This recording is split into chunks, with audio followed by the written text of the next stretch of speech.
Hello दोस्तों, welcome to my YouTube channel. तो आज की इस वीडियो हम दिल्ली पुलिस के लिए मैथ की स्ट्रैटेजी देखेंगे। तो दिल्ली पुलिस का पेपर 100 नंबर का होता है और 100 में से 15 नंबर की मैथ आती है। तो 15 क्वेश्चन 15 नंबर के। तो मैथ आपके लिए बहुत ज़्यादा इंपॉर्टेंट रोल प्ले करती है, क्योंकि आप जीके में पूरा स्कोर नहीं कर सकते, लेकिन रीजनिंग और मैथ दोनों ऐसे सब्जेक्ट हैं, अगर आप इसमें मेहनत करते हो तो उसका आपको आउटपुट मिलेगा, यानी आप पूरा का पूरा स्कोर ला सकते हैं प्रैक्टिस के बाद। लेकिन काफ़ी लोग बिगिनर हैं, उनका मैथ का बैकग्राउंड नहीं है, उन्हें लगता है कि मेरा तो मैथ का बैकग्राउंड नहीं है, तो मैथ मैं कैसे पढूं। लेकिन रियलिटी ये है कि 10वीं क्लास तक ही मैथ आती है, यानी कि 10th लेवल तक की ही मैथ आपके दिल्ली पुलिस के एग्जाम में पूछी जाती है।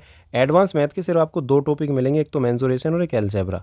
ठीक है, वो भी फॉर्मूला बेस्ड क्वेश्चन आते हैं, डायरेक्ट ऐसा नहीं कि बहुत हाई लेवल के क्वेश्चन पूछ लिए, सीजीएल लेवल या सीपीओ लेवल के क्वेश्चन पूछ लिए। मैं दिखाऊंगा अभी, एक सैम्पल पेपर भी सोल्व कराऊंगा इसमें, जो कि दिल्ली पुलिस का ही सैम्पल पेपर है। 15 क्वेश्चन वो किस तरीके से टॉपर सोल्व करते हैं, क्या उनकी अप्रोच होती है, किस तरीके से ऑप्शन एलिमिनेट करते हैं, हर एक चीज़ बहुत डिटेल में बताऊंगा। तो वीडियो चाहे 1.5x या 2x पे देख लो, लेकिन स्किप मत करना, बहुत काम की वीडियो। ठीक है, दूसरी बात, बहुत लोगों को डर लगता है, यार मैं बिगिनर हूँ, मैं पढ़ूँ कहाँ से, कौन से टीचर फॉलो करूँ, कौन से चैप्टर से पढ़ूँ। परसेंटेज से स्टार्ट कर देते हैं काफ़ी लोग, जब दिक्कत आती है उन्हें ये नहीं पता प्राइम नंबर क्या होता है। तो काफ़ी चीज़ें हैं कहाँ से स्टार्ट करनी चाहिए, तो एक एक चीज़ मैं आपको बताऊंगा स्टेप वाइज। अगर आपका मैथ बिल्कुल जीरो है तो उसको किस तरीके से 15 नंबर तक लेकर जाना है, यानी अगर आपका आज स्कोर 2-3 आ रहा है तो उसको 15 से 15 कैसे लेकर आने। ठीक है, तो सबसे पहले बात करेंगे सिलेबस की। ठीक है, धीरे धीरे हर एक चीज़ बताऊँगा। तो सबसे पहले देखते हैं सिलेबस। तो मैथ का जो सिलेबस है दिल्ली पुलिस का, बहुत छोटा सिलेबस है, 12 से 13 टॉपिक हैं। अगर सब डिवाइड करें उसको तो और ज़्यादा भी बैठ जाते हैं। जैसे कि मान लो टाइम डिस्टेंस है, टाइम स्पीड एंड डिस्टेंस के अंदर पाइप एंड सिस्टम के, रेस के क्वेश्चन हो गए, ट्रेन के क्वेश्चन हो गए, तो उनको हम डिवाइड नहीं करेंगे, ये इसी में आ जाएगा। तो सबसे पहले आपको अगर पढ़ना है तो नंबर सिस्टम पढ़ना है। ठीक है, नंबर सिस्टम एक बेसिक चैप्टर है जिसमें आपको नंबर के बारे में पूरी जानकारी मिलेगी। प्राइम नंबर क्या होता है, ओड इवन, हर एक चीज़, डिविजिबिलिटी रूल, रिमाइंडर थ्योरम, हर एक चीज़, कैलकुलेशन का पूरा पार्ट हो जाएगा। फिर आपको एलसीएम और एचसीएफ करना है। ठीक है, नंबर सिस्टम से 1 से 2 क्वेश्चन पूछे जाते हैं, एलसीएम एचसीएफ से 1 क्वेश्चन पूछा जाता है। ठीक है, कई बार एलसीएम एचसीएफ से नहीं भी पूछा जाता, तो नंबर सिस्टम से 2 क्वेश्चन पूछे जाते हैं। इस तरीके से होता रहता है। जब एलसीएम आ जाएगा आपको तो आप टाइम एंड वर्क भी कर लोगे, क्योंकि टाइम एंड वर्क में एलसीएम का यूज़ होता है। टाइम स्पीड डिस्टेंस भी कर लोगे। ठीक है, इनसे भी एक एक क्वेश्चन पूछे जाते हैं। अगर आप परसेंटेज से स्टार्ट करते हो, जब परसेंटेज से स्टार्ट करोगे तो परसेंटेज से 1 क्वेश्चन पूछा जाता है, और इसी की एप्लीकेशन बेस्ड पर 3-4 चैप्टर हैं, जैसे कि प्रॉफिट एंड लॉस, डिस्काउंट, और फिर SICI यानी कि simple interest and compound interest. तो ये तीनों चैप्टर बहुत ज़्यादा इंपॉर्टेंट हो जाते हैं। कई बार ऐसा भी होता है कि परसेंटेज से एक भी क्वेश्चन ना पूछ करके प्रॉफिट एंड लॉस से 2 से 3 क्वेश्चन पूछ लेते हैं, क्योंकि ये इसी की एप्लीकेशन है। जब तक परसेंटेज नहीं आएगा तो बाकी के चैप्टर भी नहीं आएंगे। पर ऐसा नहीं है कि ज़रूरी कि परसेंटेज से क्वेश्चन नहीं पूछा जाए, कई बार परसेंटेज से भी 2 क्वेश्चन पूछ सकते हैं। ठीक है, ये अलग अलग चीज़ें हैं। अब बात करते हैं इसके अलावा सबसे ईजी चैप्टर है आपका एवरेज और रेशियो एंड प्रोपोर्शन। ये बहुत ज़्यादा ईजी चैप्टर है, ये दोनों के दोनों, इनसे भी एक एक क्वेश्चन पूछे जाते हैं। मेंसुरेशन से आपका फॉर्मूला बेस्ड क्वेश्चन आएगा, डायरेक्ट आपको फॉर्मूला पता होना चाहिए, चाहे क्यूब हो, चाहे क्यूबॉइड हो, चाहे स्पेयर हो, बेलन हो, जो भी चीज़ें हैं। ठीक है, उसका आपको फॉर्मूला पता होना चाहिए, चाहे वॉल्यूम का, आयतन। ठीक है, इनका आपको फॉर्मूला पता होना चाहिए। आप डायरेक्ट क्वेश्चन प्रैक्टिस से कर सकते हैं। अलजेब्रा में कोई हाई लेवल के क्वेश्चन नहीं पूछे जाते कि क्यूब का फॉर्मूला आ गया फिर उसको एक्स की वैल्यू सेटिस्फाई करनी, इस तरीके के क्वेश्चन नहीं आते, डायरेक्ट फॉर्मूला बेस्ड। ठीक है, वो आपको मैं दिखाऊंगा अगर क्वेश्चन आता है तो, एक पूरा सैम्पल पेपर के साथ। तो ये आपका सिलेबस है, किस टॉपिक से कितने कितने क्वेश्चन पूछे जाते हैं वो आप देख सकते हैं। यही चैप्टर आपको पढ़ने हैं। ठीक है, कहाँ से पढ़ने हैं, अब देखो। सबसे पहले बात करेंगे हम टीचर की। तो मार्केट में बहुत अलग अलग टीचर हैं। ठीक है, बहुत से टीचर से आपकी ट्यूनिंग भी मैच नहीं होती होगी। आपको लग रहा होगा कि मैं आदित्य रंजन सर से पढ़ूँ, समझ में आ जाता है, पर क्वेश्चन नहीं हो पाते। ये भी बहुत सी दिक्कत है। कुछ लोगों ने कोर्स कंप्लीट कर लिया, लेकिन जब प्रीवियस ईयर क्वेश्चन करने बैठते हैं तो वो हो नहीं पाते। ठीक है, या कुछ लोगों को लगता है कि राहुल तेवतिया सर से पढ़ना है, लेकिन उनका समझ नहीं आ रहा। सबकी अलग अलग प्रॉब्लम है, क्या पता समझ में भी आ रहा हो। देखो, करना क्या है, राहुल सर, ठीक है, RWA, आदित्य रंजन सर, गुरुकुल, इसके अलावा साहिल सर, ठीक है, वाईफाई स्टडी है, उनका खुद का भी चैनल है। ये 3 टीचर हैं, इसके अलावा काफ़ी टीचर हैं, टीचर की लिमिट नहीं है। ठीक है, चाहे गगन प्रताप सर हो, ठीक है, पवन राव सर हो, या अभिनय सर हो, या राकेश यादव सर हो। मेन चीज़ क्या है, मेन चीज़ ये है कि अगर आपकी मैथ वीक है तो आप CGL लेवल का तो नहीं पढ़ोगे। CGL लेवल का अगर आपको पढ़ना है तो कम से कम 6 महीने लग जाएंगे। क्या लग जाएंगे, 6 महीने आपको सिलेबस कंप्लीट करने में लग जाएंगे। अगर आपने गगन प्रताप के कोर्स से करा या पवन राव सर के कोर्स से करा, किसी के भी कोर्स से कर लो, तो कम से कम 6 महीने लगेंगे। क्यों, क्योंकि इनका लेंथी कोर्स है, ये टारगेट करते हैं SSC के CGL एग्ज़ाम को, ना कि दिल्ली पुलिस। बाकी राहुल सर हो गए, आदित्य रंजन सर हो गए, इनके छोटे कोर्स भी हैं, लेकिन आदित्य रंजन का सर का भी कोर्स आपको लंबा ही मिलेगा। तो राहुल सर और साहिल सर, इनके आपको शॉर्ट कोर्स मिल सकते हैं, या इसके अलावा उत्कर्ष क्लासेस हो गए, या अलग अलग टीचर जो दिल्ली पुलिस ये छोटे छोटे एग्ज़ाम जो हैं जो 12th बेस्ड पर हैं उनको टारगेट करते हैं, तो उन टीचर से आपको पढ़ना है। ऐसा नहीं है कि आप ऐसे टीचर से पढ़ने लग जाओ जो सीजीएल लेवल के टीचर हैं। आपकी अगर मैथ वीक है, तो अगर आपको लगता है कि नहीं मेरी मैथ ठीक ठाक है, तो आप पढ़ सकते हैं, ठीक है। लेकिन हमें टाइम भी देखना है और आपको ये भी देखना है कि मेरा मैथ का लेवल क्या है। क्यों? मान लो आपने गगन प्रताप सर से क्वेश्चन करने स्टार्ट करें, ठीक है, आप हाई लेवल का पढ़ोगे, आपको समझ में नहीं आया तो आपको वहीं कॉन्फिडेंस डाउन हो जाएगा, आपको लगेगा यार मेरी तो मैथ समझ में नहीं आ रही, मैं क्या करूँ, वहीं गिव अप कर दोगे। लेकिन उस लेवल के क्वेश्चन पूछे नहीं जाते दिल्ली पुलिस में, ठीक है। तो आपको राहुल सर से या आदित्य रंजन सर से या साहिल सर से ही पढ़ना है, ठीक है। कोई पेड कोर्स खरीदने की ज़रूरत नहीं है, प्ले लिस्ट मिल जाएगी यूट्यूब पर, बाकी मैं शेयर कर दूंगा, ठीक है। किस तरीके से क्या करना है मैं आगे बताऊंगा। तो करना क्या है, कोई भी एक टीचर को फॉलो करना है। जैसे मान लो number system by Rahul Tewatia sir, या number system by Sahil Khandelwal sir, ठीक है। जैसे ही आपने साहिल सर डाला तो नंबर सिस्टम की मान लो 12 वीडियो आ गई, तो एक वीडियो 1 घंटे की, 12 वीडियो 12 घंटे की, तो एक दिन में आप कम से कम 3 घंटे तो पढ़ोगे। तो 3 से डिवाइड कर दो, 3 चौका 12, यानी कि 4 दिन में आपको ये चैप्टर कंप्लीट करना है वीडियो के थ्रू। दूसरी सबसे बड़ी मिस्टेक क्या होती है, जब आप मैथ को पढ़ते हो तो आप क्या करते हो, नोट्स बनाने पे फोकस करते हो और वीडियो देखते जाते हो, ठीक है। इस तरीके से करोगे ना तो आप नोट्स तो बना लोगे, आपको लगेगा कि मैंने वीडियो भी कंप्लीट कर ली 12 घंटे की, मैंने नोट्स भी बना लिए, आपको लगेगा मैंने पढ़ लिया पूरा चैप्टर। लेकिन दिक्कत क्या होगी, जब आप प्रीवियस ईयर क्वेश्चन सोल्व करोगे तो क्वेश्चन होंगे नहीं आपसे। क्यों नहीं होंगे? क्योंकि आपने सिर्फ वीडियो देखी और नोट्स बनाए हैं, आपने अपना दिमाग यूज़ नहीं करा। क्योंकि टीचर का काम है समझाने का, उसने आपको समझा दिया, लेकिन आपने वीडियो पॉज करके कभी भी ऐसा नहीं किया कि उस अगले क्वेश्चन को मैं खुद से सोल्व करूँ, अपना दिमाग यूज़ नहीं किया। तो अगले क्वेश्चन को खुद से सोल्व करना, एक बार कॉन्सेप्ट समझा, समझने के बाद जब अगला क्वेश्चन आ रहा है तो ये नहीं कि वीडियो देखो वो खुद समझाएगा, नहीं, उसका समझाने का वेट नहीं करना, पहले खुद दिमाग लगाना है कि मेरा दिमाग कितना चल पा रहा है। अगर ये नहीं करोगे तो तुम्हारा दिमाग हो जाएगा बंद, सोचने की कैपेबिलिटी हो जाएगी कम और सोच नहीं पाओगे। जब एग्जाम में क्वेश्चन आएंगे तो सोचोगे नहीं, प्रीवियस ईयर क्वेश्चन ही नहीं कर पाओगे, क्योंकि सारा कुछ तो टीचर ने आपको बता दिया, ठीक है। तो ये मिस्टेक नहीं करनी। आई बात समझ में? टीचर से कोर्स कंप्लीट करना है, नंबर सिस्टम या जैसे भी मैंने बताया, और वीडियो पॉज करके खुद से क्वेश्चन जरूर करने, चाहे टाइम लग जाए। सीखनी है चीज़ें, सीखते टाइम आपको ना टाइम ही नहीं देखना कि 2 घंटे लग रहे हैं 3 घंटे, सीखते टाइम पूरा टाइम देना है। उसके बाद प्रीवियस ईयर क्वेश्चंस प्रैक्टिस करने हैं। तो बुक कहाँ से लेनी है? बुक पहले कोई भी बुक नहीं खरीदनी, सिर्फ टीचर के अपने खुद के नोट्स बनाने हैं, वही आपकी बुक है, वही नोटबुक है। लेकिन प्रीवियस ईयर क्वेश्चंस की प्रैक्टिस के लिए आपके पास बुक होनी चाहिए। तो आपको बुक लेनी है दिल्ली पुलिस के लिए ही। तो दिल्ली पुलिस के लिए कौन सी बुक लेनी है? या तो पिनेकल की बुक ले सकते हो, या किरण की बुक ले सकते हो, या कोई भी मार्केट में ऐसी बुक जिसमें दिल्ली पुलिस के ही क्वेश्चन पेपर हैं। आप जाके स्टेशनरी पे खुद चेक करके लेकर आ जाओ कि भाई दिल्ली पुलिस के HCM के भी 2022 के जो भी एग्ज़ाम हुए हैं, या AWO TPO हेड कांस्टेबल या दिल्ली पुलिस 2020-23 जो भी एग्ज़ाम हुए हैं लास्ट के 4-5 साल के, हर एक टाइप के क्वेश्चन उसमें हैं चैप्टर वाइज या नहीं है, ठीक है। जैसे कि पिनेकल की एक बुक आती है 3000 प्लस, ब्लू कलर की बुक आती है, उसमें मैथ के जो भी प्रीवियस ईयर पेपर हुए हैं उनके क्वेश्चन है उसमें, ठीक है। दिल्ली पुलिस SI के भी हैं, ठीक है, एक बार चेक कर लेना। तो वो आपके लिए एग्ज़ाम ओरिएंटेड बुक है, ऐसा नहीं कि उसमें CGL लेवल के क्वेश्चन है या CHSL लेवल के क्वेश्चन। अब मान लो तुम डायरेक्ट पिनेकल की बुक उठाते हो, ठीक है, पिनेकल की बुक उठाई वो भी SSC वाली, तो उसमें CGL CPO इस तरीके के क्वेश्चन आएंगे। लेकिन Delhi police HCM AWO TPO एक भी क्वेश्चन नहीं मिलेगा, तो आपको पता नहीं चलेगा कि आप प्रीवियस ईयर किस टाइप के क्वेश्चन पूछे जा रहे हैं, ठीक है। तो वो बहुत ज़रूरी है, आपको पता होना चाहिए यार प्रीवियस ईयर किस तरीके के क्वेश्चन पूछे जाते हैं, मैं जिस एग्ज़ाम की तैयारी कर रहा हूँ उसमें किस टाइप के क्वेश्चन और क्या लेवल है। तो एक बुक ले ली, पिनेकल या किरण, कोई भी ले सकते हो, ठीक है। चलो, लेने के बाद आपको उसके प्रीवियस ईयर क्वेश्चन प्रैक्टिस करने हैं। मान लो आपने नंबर सिस्टम अपने टीचर से कंप्लीट कर लिया, उसके नोट्स भी बना लिए। नोट्स बनाने के बाद उसका क्या करना है, रिवीजन करना है एक बार कि भाई ये मैंने टाइप पढ़े हैं, रिवीजन भी हो गया। अब करनी है प्रीवियस ईयर क्वेश्चन, किसके? नंबर सिस्टम के। कितने दिन में करने हैं? मान लो 200 क्वेश्चन है लगभग, तो एक दिन में आपको क्या करना है, 50 से ज़्यादा क्वेश्चन प्रैक्टिस करने हैं। तो इन क्वेश्चंस को करने का तरीका क्या होना चाहिए? नॉर्मली क्या सोचते हैं, जैसे मान लो कि आज आपको 50 क्वेश्चन करने हैं, तो आप सोचोगे कि भाई 9 से लेकर 12 बजे तक आज मैं बैठूंगा सुबह और 3 घंटे में 50 क्वेश्चन करूंगा, ठीक है। ऐसे अपना टाइम टेबल जो भी आपने बनाया होगा कि मैं 3-4 घंटे पढ़ूंगा और ये 50 क्वेश्चन करूंगा। और कई बार आप ये भी सोचते हो कि भाई इतनी तारीख तक ये चैप्टर कंप्लीट कर लूँगा, प्रॉफिट एंड लॉस, तो 12 तारीख तक वो कंप्लीट नहीं हो पाता। पता चलता है कि 12 तारीख तक तो अब भी 4-5 घंटे का चैप्टर बचा है, या भी बहुत सी चीज़ें ऐसी बची हैं, तो खिंच के वो चैप्टर 15 तारीख तक पहुंच पाता है। देखा होगा आपने ना, जो भी चीज़ सोचते हो वो उस टाइम पे नहीं हो पाती। तो ऐसे ही जो ये 50 क्वेश्चन सोचे कि 9 बजे से लेकर 12 बजे तक यानी 3 घंटे में करूँगा, तो मान लो 10 क्वेश्चन हुए और 11वां क्वेश्चन ऐसा आ गया जो डिफ़िकल्ट है, आपसे हो नहीं पाया, तो उसी में आप क्या करते हो, सोल्व करने में टाइम लगा देते हो, बहुत आराम से करते हो क्योंकि टाइम बाउंडेशन नहीं है। तो उसको सोल्व करते करते आपका टाइम वेस्ट हो जाता है, कभी 10 मिनट, कभी 15 मिनट, और कई बार अपने दोस्त के साथ भी डिस्कस कर लेते हो, फ़ोन मिला देते हो, कोई भी चीज़ ऐसी, या यूट्यूब पर वीडियो देखने लगते हो, तो उस एक क्वेश्चन के चक्कर में आपके काफ़ी क्वेश्चन छूट जाते हैं। तो ऐसे ये एक क्वेश्चन नहीं आता, ऐसे 2-3 क्वेश्चन, 4 क्वेश्चन, 5, कितने भी आ सकते हैं। लेकिन जैसे आपके 3 घंटे कंप्लीट होते हैं, जो आपका टारगेट था 50 क्वेश्चन का, वो नहीं हो पाता, तो वहाँ पे आपको बुरा लगता है कि यार जो मैंने सोचा था कि 4 दिन में मैं 200 क्वेश्चन कंप्लीट करूँगा 50-50 करके, वो हो नहीं पाया। क्यों? क्योंकि आपने टाइम वेस्ट कर दिया। तो करना नहीं है ऐसे। कैसे करना, ये मेरी अप्रोच है, T20 अप्रोच। मैं इस तरीके से ही अपने क्वेश्चंस प्रैक्टिस करता था, आपको भी ऐसे ही करने हैं।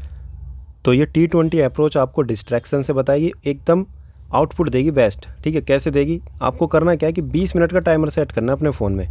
20 मिनट का टाइमर सेट करा, और आपको पता होना चाहिए मेरा लेवल क्या है, मेरी स्पीड क्या है। आपको पता चला यार 20 मिनट में 8 क्वेश्चन ही कर पाऊँगा या 10 क्वेश्चन कर पाऊँगा।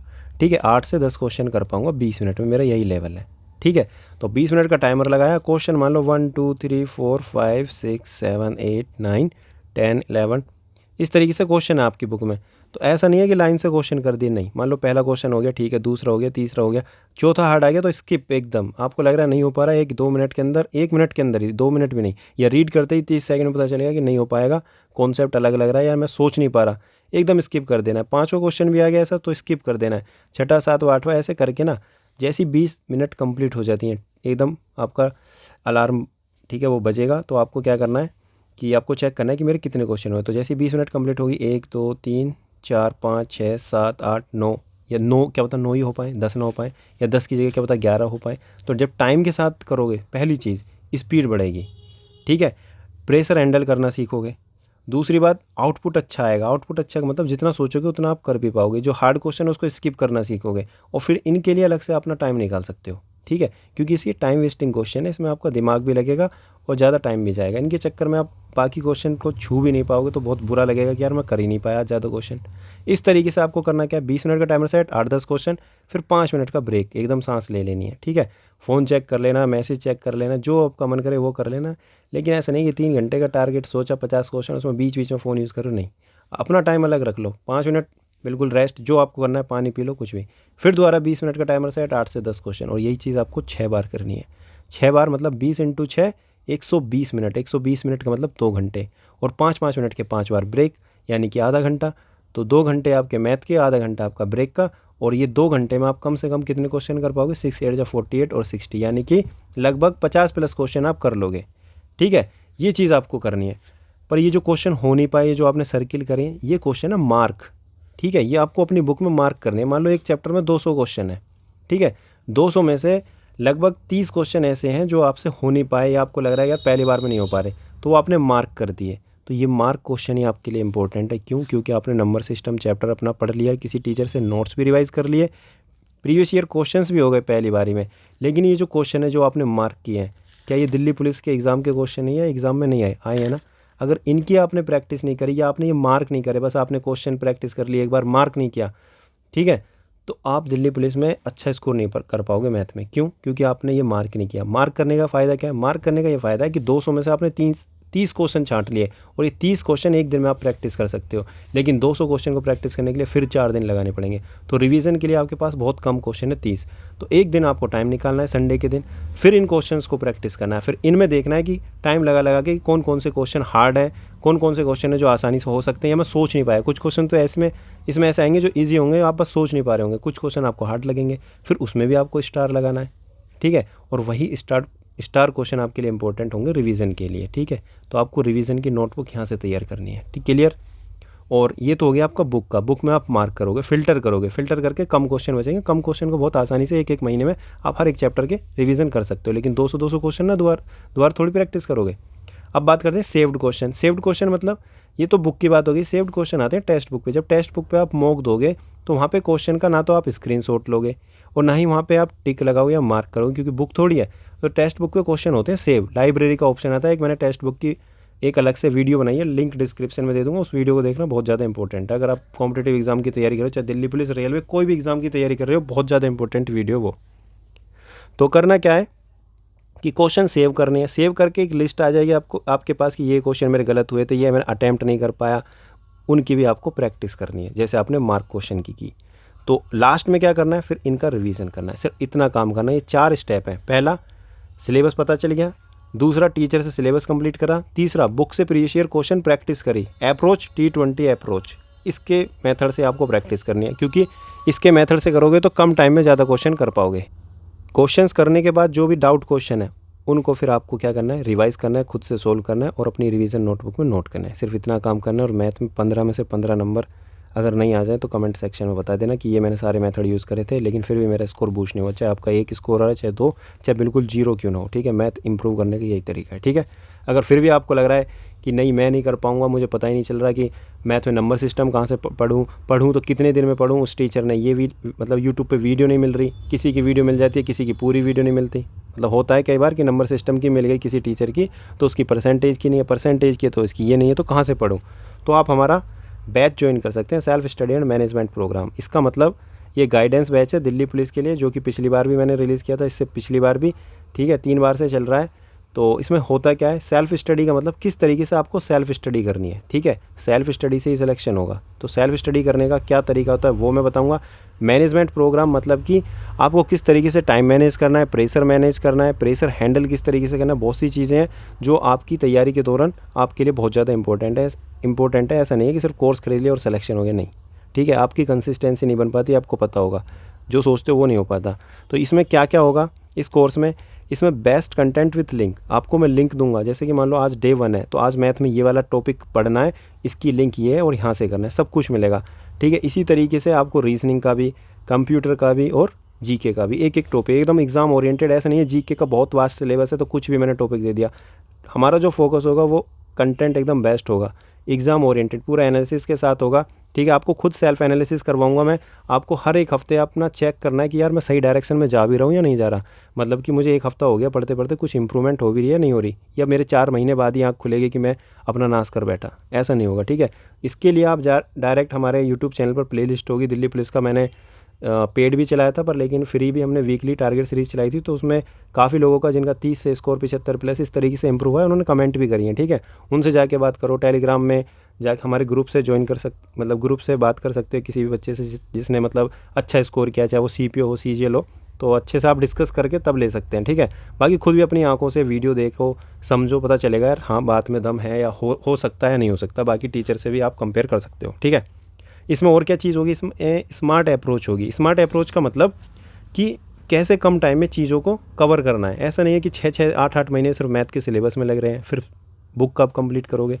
जब 3000 क्वेश्चन है एक बुक में, एक दिन में आप 50 क्वेश्चन कर रहे हो तो इसको करने के लिए 60 दिन चाहिए पूरी बुक को, तो यानी कि 2 महीने तो इस बुक को कंप्लीट करने के लिए चाहिए। अब 8 या 6 महीने में आप मैथ का सिलेबस कर रहे हो, 2 महीने में आप बुक प्रैक्टिस कर रहे हो, फिर सेक्शनल मॉक कब दोगे, रिवीजन कब करोगे, है ना। तो ये सभी चीज़ें आप स्मार्ट अप्रोच में सीखोगे। डाउट ग्रुप होगा जिसमें आपके मैं डाउट क्लियर करूँगा, ठीक है। वॉइस रिकॉर्ड भेजूँगा ग्रुप में, आपके साथ मैं बात करूँगा 1 to 1। इसके अलावा सिलेबस ऑन टाइम, सिलेबस किस तरीके से टाइम पे कंप्लीट करना है वो चीज़ें होंगी यहाँ पे। SSMP मतलब वही self study and management programme, यानी किस तरीके से सेल्फ स्टडी करनी है। बहुत सी चीज़ें जो भी तैयारी के दौरान प्रॉब्लम आती है उनको मैं बताऊँगा आपको। गैप फिलर का मतलब, मान लो आज आपने एक मॉक दिया, आपका स्कोर आ रहा है यहाँ पे 30, पर आप चाहते हो आपका स्कोर आए 75+ क्योंकि आप जनरल कैटेगरी से हो। एक लड़की है जिसका स्कोर आ रहा है 25, लेकिन उसको पता है मेरा स्कोर 65+ आता है तो मेरा सिलेक्शन हो जाएगा।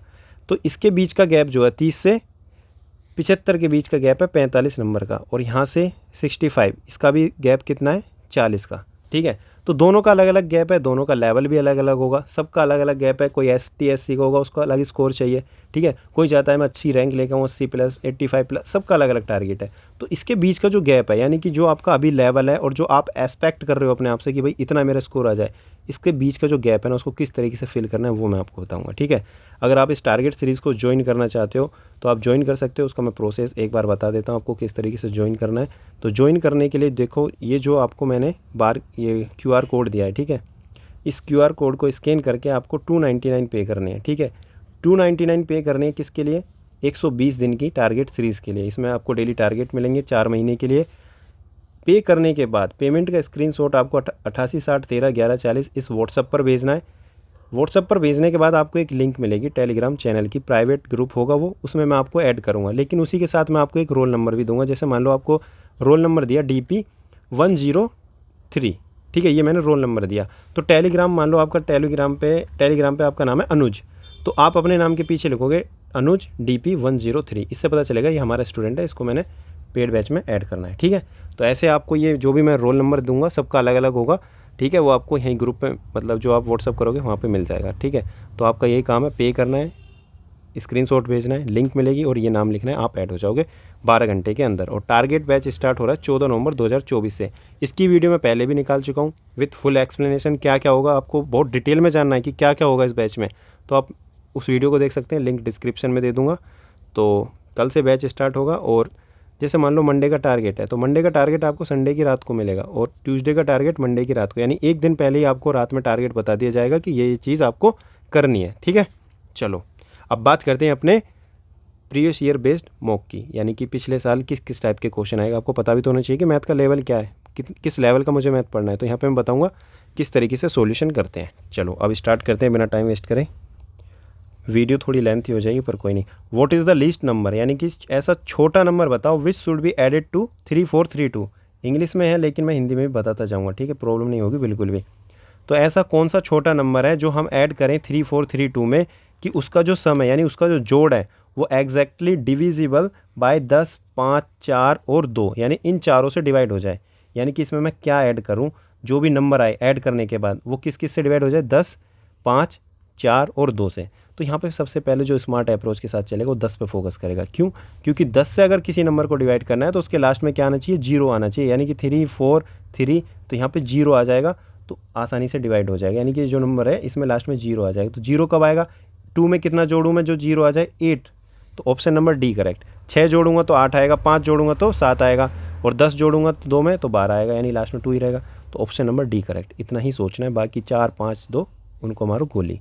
ठीक है, ऑप्शन नंबर डी करेक्ट हो गया। अब बात करते हैं क्वेश्चन नंबर 2 की। 2 student A and B are paid a total of 4400, यानी कि 4400 यानी 4400 रुपये उन्हें एज अ प्राइज मनी दिया जाता है। किसको पे किया जाता है, 2 स्टूडेंट को, ए और बी को, ए और बी दोनों को मिला के कितना दिया जाता है, 4400 रुपये दिया जाता है। ठीक है, पर इसमें यह कहा है कि A is paid 120% of the sum paid to B. इसका मतलब ए को बी का 120% दिया जाता है, यानी ए को बी को अगर 100 दिया जाता है तो ए को 120 दिया जाता है। क्लियर? ठीक है, अब इसको कट करके छोटा कर दो, 20 पंजे 100 और 20 चिक्का 120, तो 6 और 5 आएगा, यानी ए को अगर 6 दिया जाता है तो बी को 5 दिया जाता है। लेकिन इसमें यह कहा है क्लियर कट कि दोनों को, ए और बी को मिला के 4400 दिए जा रहे हैं, तो दोनों को मिला के कितना हो जाएगा, 6 और 5 11, तो 11 की वैल्यू कितनी हो जाएगी, 4400, तो एक की वैल्यू कितनी हो जाएगी, 11 चौका 44, यानी एक की वैल्यू आ गई यहाँ पे 400। अब इसने पूछा है कि how much is be paid, यानी बी ने कितना पे किया, तो बी ने किया 5, एक की वैल्यू कितनी है 400, तो 5 की वैल्यू क्या हो जाएगी, 5 की मल्टीप्लाई कर दो 400 में तो 2000 हो जाएगी। ठीक है, इसमें कुछ भी पूछ सकता है क्वेश्चन, ए की वैल्यू पूछ सकता है, इसमें यह भी पूछ सकता है कि बी का 50% बताओ कितना होगा, तो पहले बी की वैल्यू निकालो, बी की वैल्यू कितनी आ जाएगी 2000, तो इसका 50% मतलब आधा कर दो। ठीक है, 1000 हो जाएगा। ये भी पूछ सकता है कि दोनों के बीच का डिफरेंस बताओ, दोनों को जो पे किया गया, ए और बी को जो पे किया गया, ए को 6 किया और बी को 5 किया, दोनों के बीच का डिफरेंस कितना आ गया 1, तो 1 की वैल्यू 400, दोनों के बीच का डिफरेंस 400 आ जाएगा। अलग अलग टाइप के क्वेश्चन आ सकते हैं, लेकिन आप क्या कॉन्सेप्ट की क्लैरिटी होनी चाहिए। ठीक है, चलो अब बात करते हैं काउ की। तो ये वाला क्वेश्चन जो है क्लास 10th की एनसीईआरटी बुक का है। आपको लग रहा होगा कि यार बहुत हाई लेवल की मैथ पूछी जाती है और आपने 10वीं तक मैथ पढ़ी है, तो वही क्वेश्चन पूछे जाएंगे जो आपने 10वीं तक मतलब पढ़े हैं। और उसमें भी जो क्वेश्चन है एरिया रिलेटेड वाले जो क्वेश्चन है वो भी लो लेवल के आते हैं, हाई लेवल का कुछ नहीं आएगा। ठीक है, लेकिन बस आपके कॉन्सेप्ट क्लियर होने चाहिए। चलो क्वेश्चन पढ़ते हैं। एक गाय है, ठीक है, अगर आप खुद से क्वेश्चन कर सकते हो तो वीडियो पॉज करके खुद से ट्राई भी कर लेना। ठीक है, मुझे बताना कमेंट में कि 15 में से इतने क्वेश्चन आपके सही गए। एक गाय है जिसको बांधा जाता है खूंटे के साथ एक कोने पे, किसके, स्क्वायर फील्ड जो कि घास का है, यानी कहने का मतलब एक स्क्वायर इस तरीके से एक मैदान है। ठीक है, घास का एक मैदान है स्क्वायर, एक सेकंड ये मैंने बना दिया। ठीक है, उसमें एक कोने पे यानी कि यहाँ पे गाय को बांधा जाता है। जो स्क्वायर फील्ड है उसकी जो साइड है वो 25 मीटर है, तो 25 चारों तरफ से, क्योंकि सारी साइड बराबर है। बहुत अच्छी बात। The length of the rope is 14 metre long. इसका मतलब जो गाय है, गाय को बांधा गया इस खूंटे से, उसकी जो लंबाई है रस्सी की वो है 14 मीटर। ठीक है, तो 14 मीटर हो जाएगी, तो बांध दिया, कोई बात नहीं, गाय बांध दी, गाय यहाँ पे आ गई। ठीक है, अब ये कहना चाह रहा है एरिया बताओ उस पार्ट का जहाँ पे वो गाय कैन ग्रेज, यानी कि घास खा सकती है। तो घास तो भाई यहाँ पे ही है ना, फील्ड में, फील्ड के बाहर थोड़ी है, ये पूरा फील्ड है, तो फील्ड के अंदर घास है, तो ये जो गाय है पूरा चक्कर काटेगी, ऐसे सर्कल पूरा घूम सकती है ना अपनी रेडियस में। अगर यहाँ से खूंटे से बांध गई तो इधर भी जा सकती है, ऐसे ऐसे पूरा इतना घूम सकती है। लेकिन ये बाहर घूमेगी, बाहर तो घास नहीं है, घास तो सिर्फ यहीं है। तो यहाँ पे जो ये एरिया है, इस एरिया की आपको क्या बतानी है, वैल्यू बतानी है कितनी है। तो आपको क्लियर कट पता है ये जो सर्किल का एरिया है इसका 1/4 है ये, यानी कि 4 हिस्सा है, मतलब चौथा हिस्सा है।